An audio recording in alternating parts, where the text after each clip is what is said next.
تو جب ہماری بات چیت ہوتی ہے ہم دیکھتے ہیں کہ بار اینڈ بینچ کے تعلقات ایک زمانے میں بہت اچھے ہوا کرتے تھے. اس کے بعد جو ہے وہ بار اینڈ بینچ میں پڑھے لکھے لوگ بھی شامل ہوا کرتے تھے.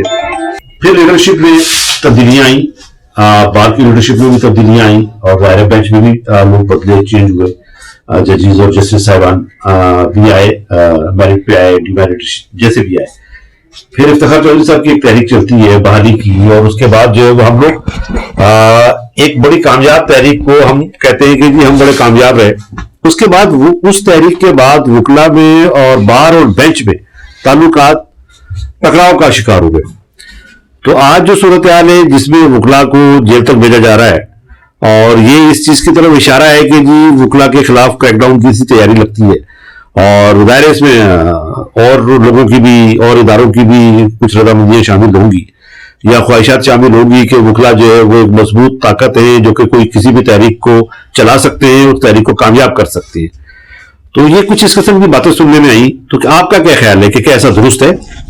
سر جو باتیں آپ نے کی اس پہ تو کافی وقت درکار ہے کہ بندہ جو ہے اس کے اوپر بیٹھ کے ڈیبیٹ کرے. سب سے بڑا ایشو جو ہمارے درمیان ہے, ہمارے درمیان ریلیشن شپ کے اندر کریٹیوٹی اور انوویشن نہیں. کریٹیوٹی یہ کہ جو اس وقت جو تضاد ہے بینچ اور بار میں, یہ صرف بڑے لوگوں کے درمیان ہے. ایک عام پریکٹیشن ایڈوکیٹ کا کسی بینچ سے کوئی تضاد نہیں ہے. اگر آپ دیکھیں جب میں اپنی منمانی کروں, میں بات کروں کیونکہ میرے خلاف بھی جائے گی کہ میں اپنی منمانی کروں اور جج سے کہوں کہ میرے حق میں فیصلہ دے, وہ نہ دے تو میں کہوں یہ جج خراب ہے. اور کچھ ججز ایسے ہوتے ہیں کہ جو جانتے پوچھتے ہوئے آپ کے خلاف فیصلے دیتے ہیں جو کہ باعث ہو جاتے ہیں, پھر وہ کہتے ہیں یہ وکیل خراب ہے. تو ان دونوں کو ایک گاڑی کے دو پہیے ہیں, کیونکہ ہم کورٹ میں جاتے ہیں اور کلائنٹ کو بتاتے ہیں کہ تم اس سامنے جج بیٹھا ہے اس کی عزت کرو. ہم کورٹ کا کورم مینٹین کرنے کی کوشش کرتے ہیں اور کو بتاتے ہیں کہ جج اس کی عزت کرو کیونکہ ہم عزت کرتے ہیں. اگر ججز وکلوں کو عزت نہیں دیں گے تو میں بھی پاسبل کہ کورٹ کا وہ کورم مینٹین نہیں ہوگا کبھی بھی.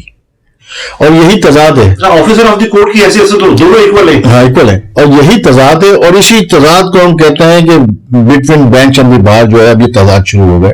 ججز وکلاؤں کو عزت دینے لگ جائیں, یہ تضاد ختم ہو گیا. رہی بات بڑے معاملات کی, تو قانون کسی کے باپ کی جاگیر نہیں ہے, نہ جج نہ وکیل.